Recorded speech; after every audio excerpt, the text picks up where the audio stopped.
All right, ladies and gentlemen, check it out. I know you're in business and we love referrals, but it's not luck when you get a referral if you build the system correctly. And today's episode is all about that. So let's get this one started. Here we go.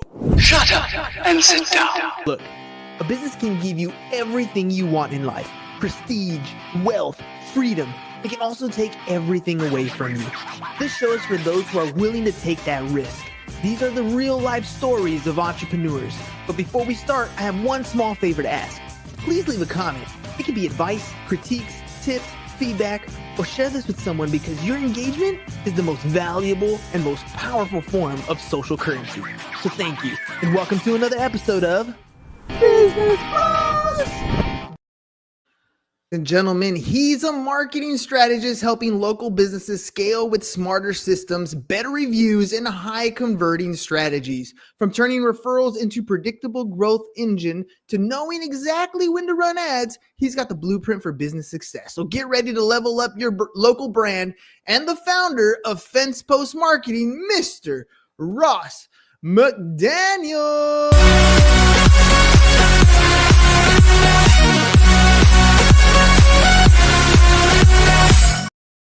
All right, party on, Wayne. Let's do this. I love it. I love it. Thanks for having me on the show, man. I'm excited to be here. The energy at the front end of this is incredible. That's what I'm talking about, man. You got to have fun when you're doing something like this. My whole thought was when I started first creating content, you never hear that saying that says like the camera adds 10 pounds. I kind of don't know if that's true or not, but I do know it takes away your energy like 10x. So you got to kind of bring it at a whole nother level so it shows up normal on camera. So that's what I kind of like to do at the beginning. Yeah, not to be morbid. My wife, sometimes she'll ask me like, were you dead up there? Did you have a pulse? So I have to constantly remember, the 10 pounds effect of the camera is real. High energy. All right, let's do this. Online reviews, man. You're helping companies get more business by literally talking about the good business they're already doing. How'd you get into this space? Yeah, I mean, I've been on the digital marketing space for the better part of 15 years. And I think when you're in it that long, you see trends, they come and go. You see channels and tactics, ways people are spending their marketing dollars. They're changing a lot and in a lot of different ways. But one way they're not changing is consumer behavior at a first principle level has always been, we want to have confidence that what we're buying is not going to make us look silly, that what we're buying isn't going to hurt us. And the best way we know to do that is to see if somebody else has bought that same thing or used somebody else's service in that way. And so when, when we got into the fence post world, into the home service world, we saw that the people that our skills affected best and the way we were able to impact the most people was by really focusing on these home service guys. And my wife and I, we live in a small town, Augusta, Georgia, for the Masters. And we love our local plumber. We love our local coffee shop, which we own one. We love our local roofer. And those people are the measure of a success of a community. And we wanted to help more people get better reviews, help more businesses, help more people, and build relationship that way. Now, we all know reviews are important, good reviews especially. I mean, you have a little local coffee shop. The moment you do one little thing wrong, you get that bad Yelp review or something. Like it's really annoying, and trying to fix those can be very, very troublesome sometimes. What are some of the biggest mistakes that you see business owners make when they try to go out and get these reviews themselves? Yeah, I think soliciting a review it's an art, but it's not like you don't have to be highly skilled or highly sociable to go solicit a review. You just can't be a scumbag, right? I think when we are incentivizing a review, any scenario in which it becomes transactional is an immediate yellow flag, most likely going to turn into a red flag. And I would say that is one of the biggest ways that people are doing reviews wrong, is by going out and making that review solicitation transactional instead of actual real value and experience based. Now, the second biggest problem that people have when they're trying to get reviews is they're actually not asking for them at all. And so when I say the first thing is, hey, don't make this transactional, well, that doesn't mean don't ask for them, because we got to ask for them. So don't be a scumbag, and then also go ask for them. Make sure you ask. Yeah, I heard one of my real estate mentors really early on. She always used to say, "Secret agents have skinny kids." Right? Like if you're not telling anybody about what you do, that's a problem when it comes to generating leads. If you're not asking for the reviews, that's a problem for your business when it's not going to have reviews. And when I pull up a Google search or an Amazon product, I'm definitely looking at the ones that have the most reviews because A, you bought the product, and B, you probably have some good stuff to say about it or not, which is going to influence my decision. Now you're saying, and we put it in the title, that 31% more customers spend 31% more in businesses that have great reviews. So how can a business consistently get the reviews if they're not making it transactional? But what's the right way to ask? Yeah, I think timing matters a lot. If you, it's a good one. Let's say you had a cleaning service come out or a soft washing service come out and soft wash your house or pressure wash your driveway or something. And they did a great job. They did a fine job. They did a 4-star job, if you will. And, time goes on, 3 months, 4 months later, you all of a sudden get a review request from this company asking you for a review. Well, for one, you may not remember exactly what the experience was, especially if it was only a 4-star experience or a 3-star experience, right? And then if you do remember, you're probably going to remember it a little bit more negatively. So the two outcomes there are going to be not leaving a review at all, or worse, leaving a negative review just because that you only really recall the negative experiences that you may have had. And so I think the timing matters a ton. If we capture a review, we're most likely capturing that within the first 24 hours of completing an engagement with a customer. So for home service businesses, whether you're a roofer, a plumber, an HVAC pro, a soft wash pro, an electrician, that's probably either like the handshake, thanks so much for your business, or a text the following day or an email the following day. That's the optimal time in that window. So what we really want to do is we want to make sure that we have a natural interaction when we're soliciting that review, not a manufactured or, out of nowhere, off the wall interaction. Now, when businesses get started, oftentimes, almost 99% of the time, especially at the very beginning of a business, they're always looking for that next referral, and they try to build a business based on only referrals coming in the door, which is a hope strategy, which often stresses people out and they don't do very well. But there's ways to set up systems in place so that you're getting these reviews on a regular basis. You're asking for the referrals on a regular basis. What's the difference between having that passive approach, that hope strategy, versus an active referral strategy? And how can a business build a system that operates in a very active referral way? Yeah, that's a really great question. The whole active versus passive, because at the end of the day, everybody has a passive referral network and everybody is going to passively get reviews. The problem is, at least on the review side, you are going to passively get more often than not the negative reviews, right? Mm-hmm. You will sometimes occasionally passively get the positive interactions and stuff, but unless you are out soliciting those reviews, the people most likely to review you are going to be the ones that had an exceptionally negative experience. And let's be honest, you can be the best home service business, the best any business in town. You're always going to get a negative review on occasion. It just happens, right? It's just part of doing business. Then on the referral side, it's similar. The consequences are less negative in the sense of like direct negative impact on your brand, and more just negative in terms of missed opportunity. Because inherently, if we're talking about home service businesses again, roofers, plumbers, HVAC companies, electricians, et cetera, those people are built on relationships. Those companies are built on the yard sign in the front yard, the neighbors checking out Mr. and Mrs. Smith's roof being done across the street. And those are going to be more like passive referral engines right there, right? But what happens if we turn that on its head and actually get active in our referral system? When we go ask Mr. and Mrs. Smith, hey, we feel like we've done a great job on your roof. Did you feel the same? If you did, would you mind if we went and talked to your neighbors? Would you mind coming with us?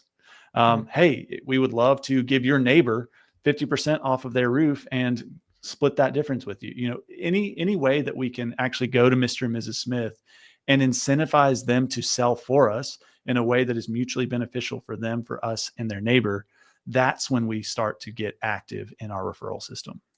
Self plug here. We offer a testimonial service, so people would come on, send us their clients. I literally sit there, interview them for a couple minutes, get the clip that I need to create a video testimonial for their clients.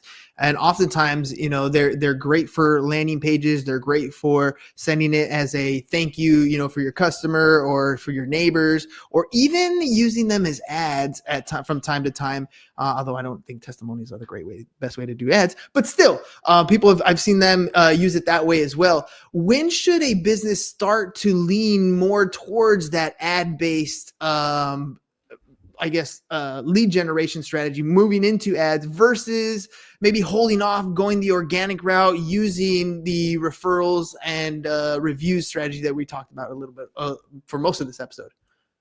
Yeah, I think I said at the beginning how I got into this space is, there's first principles, tried and true consumer behavior patterns and things like that. And I think marketing channels are no exception, where there's just going to be trade-offs, right? Organic traffic, non-paid marketing channels, you can develop those and you can really do a great job of getting those up to speed and letting them become or helping them become a viable source of new leads and new business for your business. But the trade-off is you just have less control. You're at the will and the whim of, in a lot of senses, Google, if we're talking about SEO, or Yelp, or whatever other engine that we're using.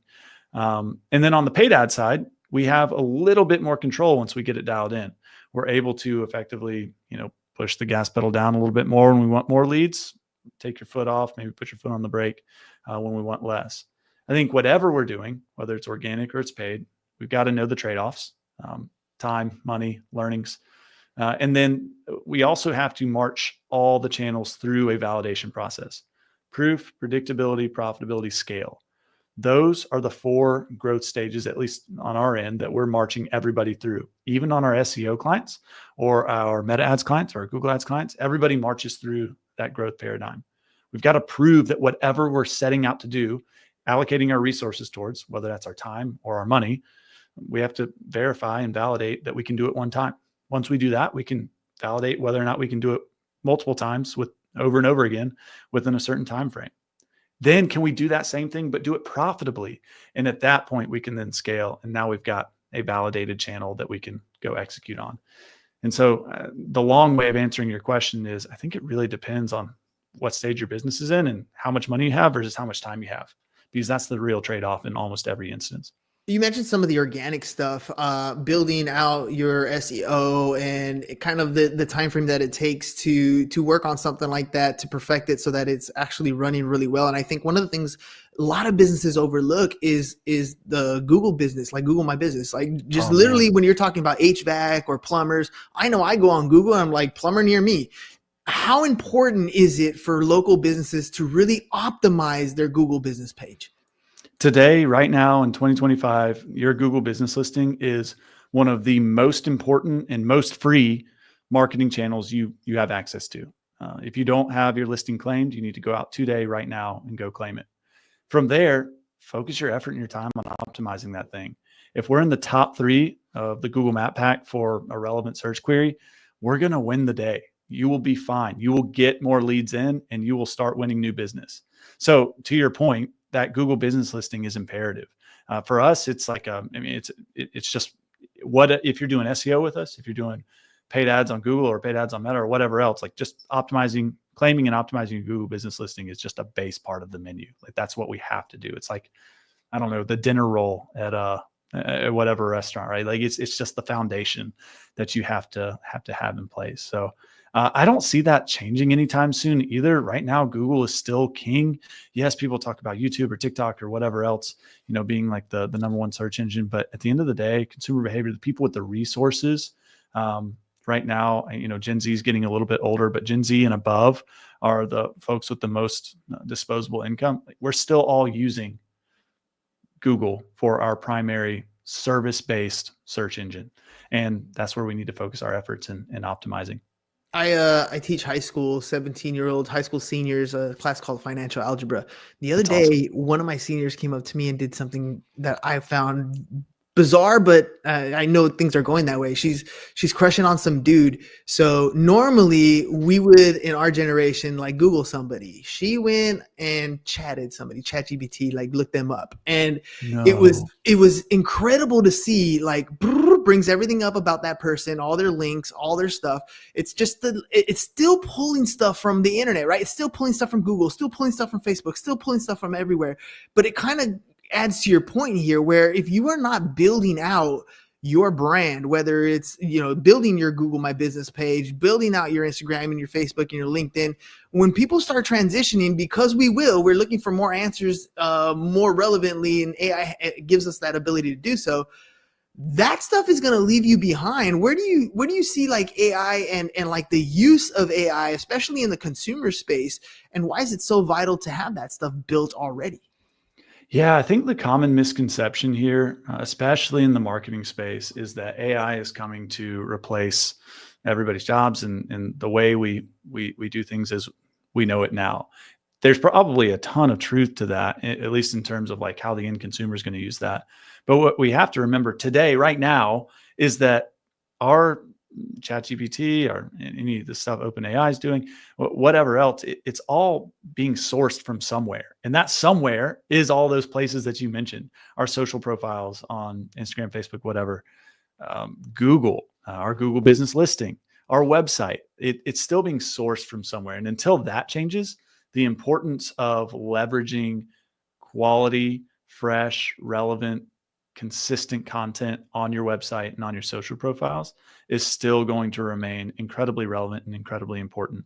We need to keep feeding the input sources for tools like ChatGPT and whatever else to pull from. And that in that way, we can kind of control the narrative too. I think at the end of the day, like there's going to be stuff out there that we can't really control about ourselves or our business or whatever else. But the things we can control, we truly need to be intentional with. So what are some of the little hacks or little cheats, things that are maybe the core fundamentals of what people should be building on their websites or their landing pages, so that Google finds them better, so that they rank better when they look for plumbers near me and they come up, closer to the top without having a paid ad? What are some of those little tricks or niches that we can get into that can help? Yeah, the first thing is I would find the top 3 most relevant keyword terms to your business that are going to that they indicate the most intent from an end consumer, right? Plumber near me is a really good one. Just plumbers or something a bit more generic is not going to be as effective. I don't know, dishwasher pipe fitting something or electrical outlet repair. That's going to be an even better one. But pick the top 3. Don't go beyond that. Focus on those 3 keywords and write content related to questions that those 3 keywords might be tied to, right? So a great instance of that is I have a dead outlet on my beautiful back deck that I'm so proud of. Can't use any of my lights out there because the outlet's dead. So what am I going to search tomorrow? I actually have an electrician here in Augusta, but what would I search? Right? I would search dead outlet repair. That's a very specific and high intent search query. That's somebody looking either to figure out how to do it themselves or to hire somebody to do it, in which case I want to show up. And so I'm going to build out content for my website. If I'm an electrician, I'm going to build out content on DIY electrical outlet repair. How much does it cost to repair an outlet? Who can I call to repair an outlet? When should I call somebody to repair an outlet? Start writing content on that keyword. Boom, move to the next one. Write content on that one. Write content on that one. All of this is a long-winded way of saying, pick 3 narrow categories of content, start writing about those consistently, and you will see every listing you have access to skyrocket. That's truly the name of the game. You can also you can use AI, ChatGPT, whatever. You can use that to write your content for you. Just remember, garbage in is garbage out. And then whatever comes out, make sure you're QAing it. Make sure you are reviewing it, you are tweaking it, you are putting it in your own voice. Now, the whole objective here, as always, is to generate leads, turn those leads into paid clients, right? Whether it's getting reviews and have people look at your reviews and move over, whether it's generating referrals from your reviews or from your prospective clients, to even running ads. It's all designed to get leads to come in the door. Now, my experience has always been, sometimes you can work with a company and generate them some phenomenal leads, but if they don't answer the phone, if they don't respond to the email, if they don't respond to the text message, and I'm talking like instantly, that lead all of a sudden becomes a bad lead, right? It's not necessarily a bad lead. It's just we didn't respond quick enough. And as you're talking about a lot of this SEO stuff, I know I've trained a couple different AI bots, whether they're conversational or voice AI bots, to respond. And I use an FAQ type strategy to do that, building a really cool FAQ page.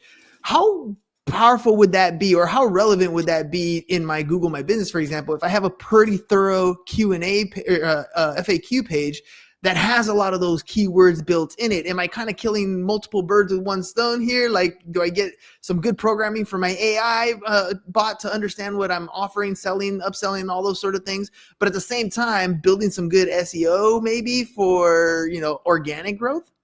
Yeah, I think so. I mean, algorithms, especially within Google and other search engines, they're always changing. And so what they weight, depending on which algorithm we're working with, varies a lot. But what doesn't vary and has been consistent for the last decade is when we're answering questions that are real and relevant to what the end user would be asking, then we're going to win. And so I think, like, if you're training an AI bot, train them in the same way that Google would evaluate a website or a content page. Train them to interact the same way that a person would interact with those things. And so, like, the days of keyword stuffing and more black hat stuff on the SEO side, that's gone. What's going to be weighted the most on the AI and bot side, and then also on any huge, massive search engine side, is going to be relevance to the end user. That's the name of the game. That's the first principle. That's it. That's what it really, really comes down to, is making it useful for our end users, our consumers, to get their problem solved all the way through. What's one simple change that maybe can instantly improve someone's online reputation? You've seen a lot of customers, they come to you all the time, they're showing you like, this is my landing page, this is my website, this is my stuff, and almost instantly every time you're like, we can do this, this, and this. What are some things that you think can improve a business's online reputation? Yeah, that's a great question. I think, excuse me, I think the points that you've touched on already, it's like you've done this before. The points you've touched on already, which would be, let's go ask for reviews. That's step one. That's what I'm telling everybody when they come through our door. Go ask for reviews. Let's get more of those. Step two is write meaningful content on your website. Let's start building equity. By the way, like, SEO is like going to the gym. It's not going to change your life tomorrow, but it will change your life over the next year and decade to come. So start writing content and let's start earning some equity there. And then the last thing is, when somebody does engage with you, whether it is on your Google business listing or it's on your website or it's on like a Facebook Messenger bot or Instagram Messenger bot, make sure that it's extremely user-friendly. Make sure that somebody's answering the phone. Make sure there's a clear call button. Make sure there's a clear message button interaction to schedule an appointment or move to the next step. Those channels of engagement matter so much. So clean all of those up. 1, let's go ask for reviews. 2, write content. 3, clear up your channels of engagement. Is there any of that you would automate, that you would get set up? For example, I know I have a couple clients that I work with, and it's literally, I'll give you an example. After this episode is done, in a couple minutes after we're done, you're going to get a text message from me, and it's going to say, hey, I hope you had a good time on the podcast. Leave me a review, right? And it has the link right there built in. It's automatic. I don't got to think about it. I don't have to remember or accidentally forget and then get mad at myself because I didn't ask for a review when we had a good episode. It's automated. Are there any of these features that you're working with right now with clients that you just said, like, look, this is what we need to do, but we're going to automate it so that it happens. We're going to do X, Y, Z and do it so that you don't got to think about it. It's already done for you. Yeah, the number one automation tool that we're using right now is Nice Job. It's our review automation tool. We always say we're channel agnostic, and that's true. Like, we'll use any platform, any channel that's going to get the job done. Right now, Nice Job is just getting the job done on the review automation front. They make it so easy to set up the email and text sequences, and we've got 70+% of our clients set up on Nice Job in a way that they're rolling in the new 5-star reviews. And the review response rates, that's the big metric that we measure, is review response rate. Out of every solicitation we send out there, what percentage come back? And we've gone from like a 13% average review response rate to closer to 18-19% after using Nice Job. It's been awesome. What about from the business owner side? I'll get a review and I always respond, some sort of thank you, some sort of response to the review. How important is it for the business owner to come in and respond to these reviews as they're coming in? Man, I want everybody to respond to every review, and don't go look at Trellis Coffee Bar or FencePost reviews right now, because there are some that are still on my homework list to go respond to. But it is so critical to highlight what our values are, highlight how we treat our customers, highlight what it truly means to do business with FencePost, and doing so in a highly public manner. And the best way that we can do that is by interacting with our customers publicly. And that goes for 1-star reviews, 2-star reviews, 3-star reviews, and 4s and 5s, obviously. It goes for all of them. One of the best ways to showcase what we're all about is to publicly engage some of the negative sentiment, even if it means owning up to something that we probably messed up on, right? Those are the ways that we build trust, we build authority, and we build equity with our customer base. Ross, there are a ton of businesses out there that claim to have been in business for like 5 years or whatever. But the truth is they've just been repeating the same year of business for the last 5 years. They haven't actually been growing as a business. And oftentimes it's because they don't have a system in place to build those reviews, to build those referrals, to, they're hoping that their business grows, but they're not actively making things happen. If people want to reach out to you to find out how they can start growing their business in a systematic way, like you've helped other companies do, how can they do that? Man, that's a great question. And I also love that line about they've been in business for 5 years, but they've really just been repeating the same one over and over. That's awesome. The best way to interact with us is just to go to fencepost.co and request a video assessment. It's a quick little way we can send you a video of what we can see publicly from our end without getting access to anything. Just the low-hanging fruit and the strengths and weaknesses there graded on a 5-point scale. And that's it. Fencepost.co, ladies and gentlemen. Fencepost.co, scrolling across the bottom. You can also find them on Instagram, by the way. Fencepost.co is their handle. Ladies and gentlemen, look, I get it. Business is tough right now. I know the economy is tough. I get it. Sometimes you don't have enough cash flow at the end of the month. I understand that. But the only way that things are going to change is if you take those actions and those next steps. And I promise you, you can learn all those things on your own, or you can hire a mentor, somebody who's already doing it, and shorten that learning curve. So make sure you guys check out fencepost.co. They're going to send you a video analysis of what you're already doing. So at the very least, you have your eyeballs on what things that you can fix. Fencepost.co is where you want to go. Ross, last question, man. Everybody out there only has 24 hours in the day, and everybody seems to be busy for whatever reason. So if they could carve out 30 minutes a day to improve their marketing, what should they focus on? Yeah, I mean, we've beat this drum all episode, but yeah, it's go ask for another review or write some content, but I think go ask for another review. That's it. That's it. All right, ladies and gents, Ross, thank you very much for being on the program. Fencepost.co. Get your video analysis, figure out where it is that you are today, what you need to fix so you can have a better tomorrow, and get started as soon as possible. Fencepost.co. Ladies and gentlemen, we'll catch you guys on the next one. Peace. And we're out. It's over. Go home. Is your business in need of marketing? Try starting a podcast, but not just any podcast. Podcast like a pro. We can show you how to take your business from being invisible to becoming a brand people trust. Go to www.businessbros.biz to get started.